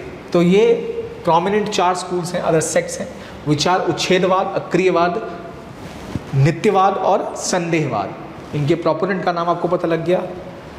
उच्छेदवाद के कौन थे? तो कामली, अजीत कामली। अक्रियवाद के कौन थे? तो पुराण कश्यप। फिर आपका आता है नित्यवाद के थे प्रसूदक कच्याल, और संदेहवाद के थे संजय बेलुपुत्र। बेलुट्टपुत्र, सॉरी बार बार मैं मिस कर रहा हूँ नाम, संजय बेलुट्टपुत्र। थोड़ा सा कॉम्प्लिकेटेड नाम है पर ये नाम ऐसा है जो आपके साथ स्टिक कर जाएगा कि ये संजय बेलुट्टपुत्र, ये नाम कंफ्यूजिंग था। तो ये नाम किससे जुड़ा हुआ है? संदेहवाद से। और संदेहवाद किसी हर चीज़ पे संदेह करेगा, किसी को फाइनल अप्रूवल नहीं देगा। ऊपर अक्रियवाद है, ये मानेंगे भाई कोई चीज़ से कुछ नहीं होने वाला, सब बेकार है, और ये विचार है पुराण कश्यप का। उससे ऊपर आप जाते हैं उच्छेदवाद में, तो यहाँ भाई डेथ जो है, आप मर गए, सारी कहानी खत्म, कोई ऊपर कुछ नहीं रखा, कोई भगवान, कोई अंत में आप कहीं और नहीं जाने वाले। फिर स्थानकावासी, स्थानकावासी पे क्वेश्चन आया जो कि श्वेतांबर जैनिज्म का एक पार्ट है, शुरू किया था लवाजी ने 1653 AD में। बिलीव करते हैं कि idol worship is not essential for the path of soul's purification. और श्वेतांबरीज जो स्थानकावासी होते हैं वो मुक्ति पूजिका का पार्ट होते हैं, मुस्लिम मूर्ति पूजिका सेक्ट के पार्ट होते हैं। तो स्थानकावासी मोस्टली किसके पार्ट होते हैं? मुक्ति पूजिका सेक्ट के पार्ट होते हैं। स्थानकावासी के ऊपर क्वेश्चन आ चुका है, क्वेश्चन डायरेक्टली नहीं आया, एक लाइन में आया था। तो ये पार्ट है किसके? आपके श्वेतांबर जैनिज्म के सबसेक्ट का। इससे पहले हमने देखे अक्रियवाद, नियतिवाद, संदेहवाद, उच्छेदवाद, और उसके अलावा प्राइमरली आजीविका के बारे में जाना, मक्कली गोशाला के बारे में जाना, क्या डिफरेंस है इनके बेसिक अंडरस्टैंडिंग ऑफ कॉन्सेप्ट्स में, इसके बारे में। आगे अब बात आती है काउंसिल्स की, कितने काउंसिल्स हुए, कहाँ हुए, किसके अंदर हुए। पहला जो जैनिस्ट काउंसिल हुआ वो अराउंड 300 BC हुआ। कहाँ? पाटलिपुत्र यानी पटना जिसे हम कहते हैं, वहाँ। किसके अंदर हुआ? तो स्थूलभद्र के अंदर हुआ। चंद्रगुप्त मौर्य उस समय में इसके पेट्रन थे। 12 अंगास की कंपाइलेशन जो थी उसको 14 पूर्वाज के बजाय बदले में रिप्लेस किया गया। अंगाज क्या होते हैं अभी हम आगे पढ़ेंगे। अंगाज, उपंगाज, अगमाज जो प्राइमरी टेक्स्ट होते हैं जैनिज्म के, उन्हें हम इसमें कैरेक्टराइज करते हैं। फिर अगला जो था वो वल्लभी में हुआ, देवरधि घनी में, और यहाँ पर आपके 12 अंगाज और 12 उपंगाज का फाइनल कंपाइलेशन सेकेंड काउंसिल था, ये हुआ था वहाँ। कहाँ? वल्लभी में। फिर बात आती है रॉयल पैट्रॉन्स की, किसने किसने सपोर्ट किया जैनिज्म को। अगर हम नॉर्थ इंडिया में देखें तो मगध एम्पायर के बहुत सारे रूलर्स ने सपोर्ट किया, चाहे बिंबिसार हो, अजातशत्रु हो, चंद्रगुप्त मौर्य हो, बिंदुसार हो, हर्षवर्धन हो, खारवेला हो, उदयन हो, या फिर प्रद्योता हो। साउथ इंडिया में कदम्बा डायनेस्टी, गंगा डायनेस्टी, अमोघ वर्ष, कुमारपाल, चाणक्य डायनेस्टी के जो थे, इन सभी ने, यानी राष्ट्रकूटास, चालुक्यास, मौर्यास और आपके अजातशत्रु, बिंदुसार, वर्धन, इन सब ने सपोर्ट किया जैनिज्म को। क्यों किया? अभी तक आपको आइडिया लग रहा होगा। एक मिडिल पाथ था इनका। मिडिल पाथ इन सेंस कि इन्होंने कोई एक्सट्रीम व्यू नहीं लिया, आम लोगों के लिए भी एक ऑप्शन दिया कि आप क्या फॉलो करिए, बाकी जो मोनेस्टिक लोग हैं वो क्या फॉलो करेंगे। रिलीजन पे आपने कोई क्लियर कट स्टैंड एक्सट्रीम वाला नहीं लिया। अब जो कुछ इंपॉर्टेंट टर्म्स हैं वो देखते हैं, जो टर्म्स जैनिज्म के लिए रेलेवेंट हैं। उनमें बेसिक जो टर्म्स हैं, जैसे असरव, असरव हमने पहले भी पढ़ा, फ्लो की बात करता है। जो फ्लो कर्म का होता है आत्मा की तरफ, उन्हें हम कहते हैं असरव। ठीक है, जो भी चीज़ आप कर रहे हैं वो आपकी कर्म आपके आत्मा तक पहुँच रहे हैं, सोल तक पहुँच रहे हैं। उसका फ्लो जब रुक जाता है तब वो संवर कहलाता है कि फ्लो रुक गया है of material karmas into the soul. फिर श्रवण एक इंपॉर्टेंट टर्म है। श्रवण मतलब सीकर, जो कुछ हासिल करना चाहता है, किस प्रकार से वो अपना जो जीवन है वो यौगिक जीवन या फिर एक सांसारिक जीवन त्याग के उसको फॉलो करता है, उसे हम कहते हैं श्रवण। हमने देखा असरव, फ्लो, संवर, जब वो फ्लो रुक जाता है। फिर निर्जल, निर्जल एक ऐसी स्थिति है जहाँ पर आप जो भी आपके कार्मिक जो चीज़ें आपने की हैं वो सब त्यागना पड़ता है, ताकि आप जीवन मृत्यु के इस जो चक्र है उससे मुक्ति पा सकें। और उस स्थिति को हम कहते हैं निर्जर करना। जैन फिलॉसफी का एक प्रमुख फंडामेंटल प्रिंसिपल में से एक है ये, निर्जर हो जाना, मतलब सब कुछ को त्याग देना उस हिसाब से, जो आपके कार्मिक जो कर्म आपने जमा किए हैं उनसे मुक्ति। फिर सल्ले खाना, सल्ले खाना एक फेमस प्रैक्टिस है जो चंद्रगुप्त मौर्य ने भी करी थी, जिसके अंदर आप वॉलंटरली व्रत करते हैं जब तक आपको मृत्यु को नहीं प्राप्त हो जाते, मतलब मरने तक आप व्रत करते हैं सल्ले खाना का। इसमें हाल में काफ़ी एक लीगल पॉलिटिकल इशू भी हुआ था, और इसमें आप धीरे धीरे करके खाने और चीज़ों की लिक्विड की इंटेक को कम कर देते हैं, which is also called as santhara. तो सल्ले खाना तो संथारा एक ही बेसिक चीज़ का नाम है, जहाँ आप फास्ट अप अनटू डेथ। फिर केवल्य, केवल्य मतलब जिसे हम केवल ज्ञान भी कहते हैं, जिसका मतलब आपको सब कुछ का ज्ञान प्राप्त हो चुका है, आप ऑमनिसेंस हो चुके हैं जैनिज्म, और सारी सुप्रीम विजडम मिल चुकी है जो ऑब्वियसली महावीर को मिली थी। फिर प्रतिक्रमण, प्रतिक्रमण मतलब जिसके अंदर जो जैन को फॉलो करते हैं वो व्यक्ति अपने पश्चाताप करते हैं अपने पापों का, और इसके लिए वो अपने आप को दिखाते हैं कि भाई आपको ये कर्म दोबारा नहीं करने, उसे कहते हैं प्रतिक्रमण, कैवल्य, सल्लेखाना, निर्जरा, श्रमरा, अस्रव और श्रमणा। ये इंपॉर्टेंट की टर्म्स है, इसका बेसिक डेफिनेशन में समझा। आगे बात करते हैं कुछ इंपॉर्टेंट जैनिज्म लिटरेचर के बारे में। तो देखिए नॉर्मली जैनिज्म क्या था, जो पूर्व स्ट्रक्चर्स हुआ करते थे उनमें रहा करता था। 14 पूर्व हुआ करते थे और ये सभी किस लैंग्वेज में थे, प्राकृत लैंग्वेज में। Buddhism was in Pali and Jainism was in Prakrit. इसके बाद अगमास बने। अगमास प्राइमरी लिटरेचर थे जो बुद्धिज्म के हैं, और अगमास का 12वें डिवीजन हुआ। अंगाज में मूल सूत्र, उपंगाज, परिक्रणिका सूत्र, छेद सूत्र और उल की सूत्रास में। अब ये सूत्रास किससे रिलेटेड हैं? क्या ये कोई उपनिषद से रिलेटेड हैं? क्या ये बुद्धिज्म से रिलेटेड हैं? क्या उपंगाज जो है वो मान लीजिए वेदास के सब पार्ट हैं या अगमास के सब पार्ट हैं? ये क्लैरिटी होनी चाहिए। जो नाम है मूल सूत्रा, मूल सूत्रा ज़्यादा कंफ्यूज कर सकता है आपको, तो ऐसे नाम जो कंफ्यूज कर सकते हैं उसको 2 बार पढ़िए। अच्छा, मूल सूत्र अगमास के डिवीजन है, ना कि हिंदुइज्म का कोई टेक्स्ट है। कल्प सूत्र किसने लिखा? भद्रबाहु ने लिखा। ये जितने जैन तीर्थंकर हैं उनकी बायोग्राफीज हैं।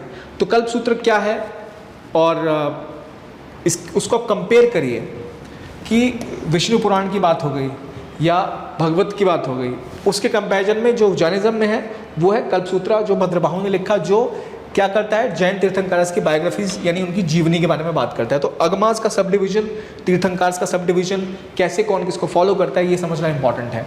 फिर अगम, जिसे हम कहते हैं कैनोनिकल टेक्स्ट, यानी जो रिलीजन के बारे में बात करता है। अगम मतलब होता है जो ऊपर से नीचे की तरफ आ रहा है, जो हमें प्राप्त हुआ है हमारे ऊपर, हमारे बड़े लोगों से, एल्डर्स से। जैसे मैंने आपको पहले बताया, Jainism was an oral tradition earlier, बाद में ये रिटन फॉर्म में आया, और जो ये इनिशियली लिखे गए थे तो अर्धमगही में लिखे गए थे, अर्धमगधी में लिखे गए थे, जो कि एक प्राकृत लैंग्वेज का पार्ट है, जो कि आम लोगों द्वारा बोली जाती थी। जो अदर रिलीजियस टेक्स्ट उस टाइम में हुआ करते थे वो हिंदुइज्म के प्राइमरी संस्कृत में हुआ करते थे, जो कि प्रॉब्लमेटिक थे क्योंकि वो कुछ लोगों तक ही सीमित थे। ये अर्धमगधी और प्राकृत इसको रियलाइज़ कर पाया कि आम व्यक्ति भी इसको पढ़ सकते हैं। तो इसीलिए जो कैनोनिकल जैन लिटरेचर है ये शुरू हुआ आदिनाथ यानी ऋषभनाथ के समय से, जो पहले तीर्थंकर थे। Initially it was in oral tradition, so उन चीज़ों को, इन सुक्तियों को लिखा गया, ना कि किसी ने सब ऐसा जैसे होता है ना कि आपने बोला कुछ और किसी ने लिख दिया, वैसा नहीं था। जो प्रथा चली आ रही थी उसका ओरल ट्रेडिशन बाद में लिखा गया, इसे अगम कहते हैं। फिर कुछ नॉन कैनोनिकल या नॉन अगम लिटरेचर है जिसमें अगमास को एक्सप्लेन किया गया है। कुछ इंडिपेंडेंट वर्क्स हैं, अलग अलग उन्हें कंपाइल करे हैं, जो कि प्राकृत डायलेक्ट्स में लिखे गए, और कुछ कुछ संस्कृत में भी लिखे गए हैं। अगमास एंड नॉन अगमास क्लियर हो गए। इनके जो डिविजन्स हैं जो हमने देखा, ये हैं डिविजन्स। जहाँ मूल सूत्र की बात हो गई, उपंगास की बात आ गई, ठीक है, ये इसके डिवीजन हो गए।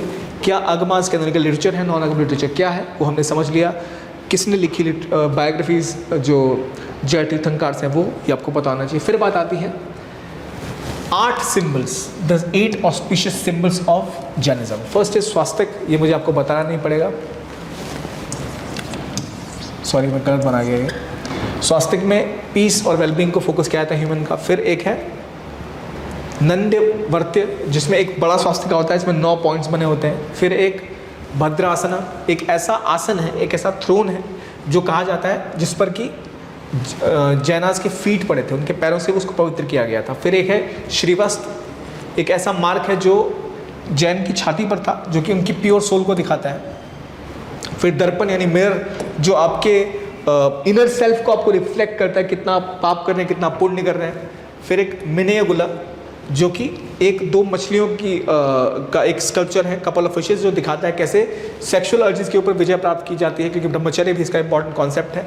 फिर एक है, फिर वर्धमान का है, जो कि दिखाता है एक शैलो डिश की तरह, जिसमें दिखता है कि आपकी वेल्थ और जो ख्याति है वो कैसे बढ़ रही है। और अंत में कलश, जिसमें पानी से भरा हुआ एक पॉट है, जो कि दिखाता है वाटर की प्योरिटी और प्योर वाटर, जो कलश का पॉइंट है। तो ये सारी चीज़ें, चाहे कलश हो, चाहे दर्पण हो, चाहे श्रीवस्त्र हो, चाहे फिर भद्रासन हो, ये क्या चीज़ सिग्निफाई कर रहा है, किस रिलीजन से रिलेटेड है, क्यों इंपॉर्टेंट है, ये पढ़ने के बाद, ताकि आपको ये लंबे समय तक याद रहे।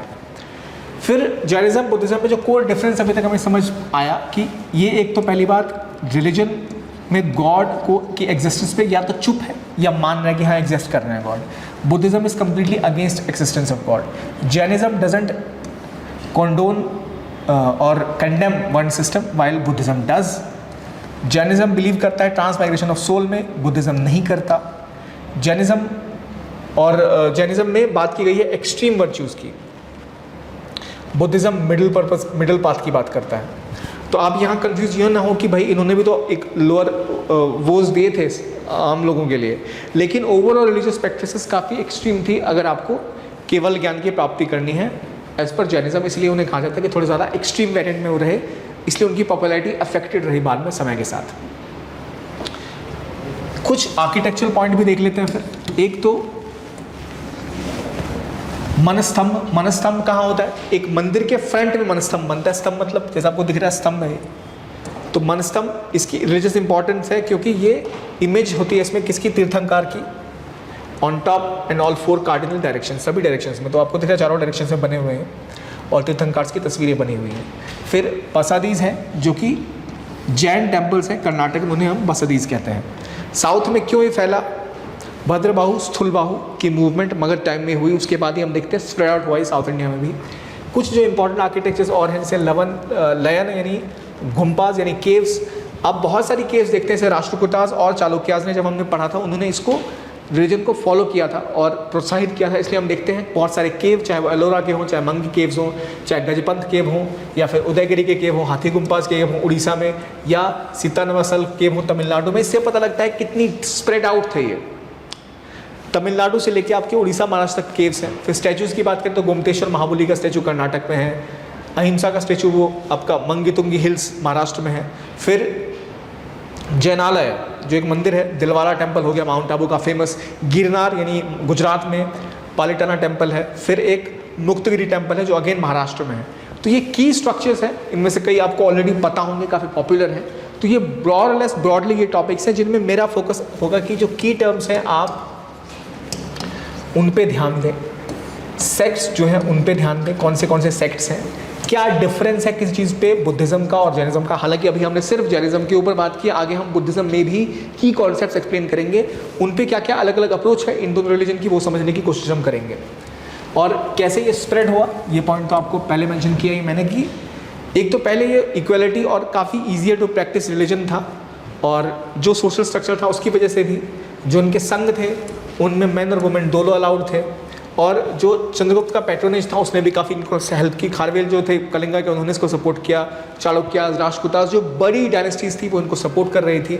और जब भद्रबाहु साउथ इंडिया गए तब उन्होंने इसको और ज़्यादा स्प्रेड किया। कहाँ? साउथ इंडिया में। स्थूलबाहु कहाँ? मगध में रहे, और इन्होंने क्या किया?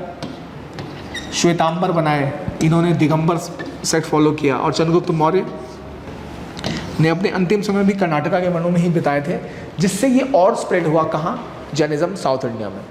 पर फिर क्योंकि जैसे जैसे ये हम देख रहे हैं कि जो हिंदुइज्म के स्ट्रक्चर में भी इनके जो तीर्थंकर हैं उनको अपने फोल्ड में लेने की कोशिश करी, इसलिए धीरे धीरे करके ये हिंदुइज्म के साथ और ज़्यादा समन्वय बनाता चला गया, और अब आप डिफ्रेंशिएट करना थोड़ा सा मुश्किल हो जाता है अगर आप नॉर्मल टेक्स्ट को फॉलो करें तो इस तरह ये था जैनिज्म का history.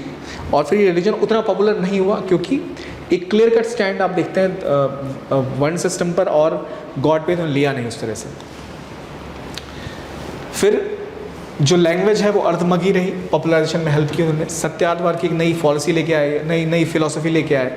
Art and culture structure में हम देखें तो आपको गुम्तेश्वर की स्टैचू हो, खजुराहो हो, माउंट आबू टेम्पल हो, तो ट्रेडिंग कम्युनिटी की ग्रोथ में इन्होंने बड़ा योगदान किया, आर्किटेक्चर की ग्रोथ में हेल्प की, और कई स्ट्रक्चर्स पे काम किया, कई एरियाज़ पे काम किया। उन एरियाज़ को हमने समझा, इनका इम्पैक्ट क्या होगा अभी और डिटेल में करते, पर प्रीलिम्स आ रहे हैं, हमारे पास टाइम थोड़ा कम है, तो हमें बस की कॉन्सेप्ट पे ध्यान रखना है, कौन से सेक्ट्स हैं, सब सेक्ट्स हैं, कहाँ स्प्रेड आउट हुआ, क्या डिफरेंस है। आई होप आपको क्लियर कट आइडिया लग रहा होगा हम किन चीज़ों की बात कर रहे हैं, कैसे इंपॉर्टेंट है। इसके बाद हम बुद्धिज्म कवर करेंगे जहाँ हम डिफरेंसेस को देखेंगे। तो अभी जैनिज्म के टॉपिक के लिए हमने ब्रॉडली वो चीज़ें कवर की है जो की टेक्स्ट में मैंशनड है, जो हमारे सिलेबस का पार्ट है। बाकी एडिशनली कुछ और टर्म्स हो सकते हैं जिनके लिए आपको थोड़ी ज़्यादा मेहनत करनी पड़ जाए, तो हमने उसको अभी नेग्लेक्ट किया है, पर कोर थीम ये थी जैनिज्म की। तो आज के लेक्चर के लिए इतना ही। देखने के लिए बहुत बहुत धन्यवाद। Thank you. Keep on watching only IAS।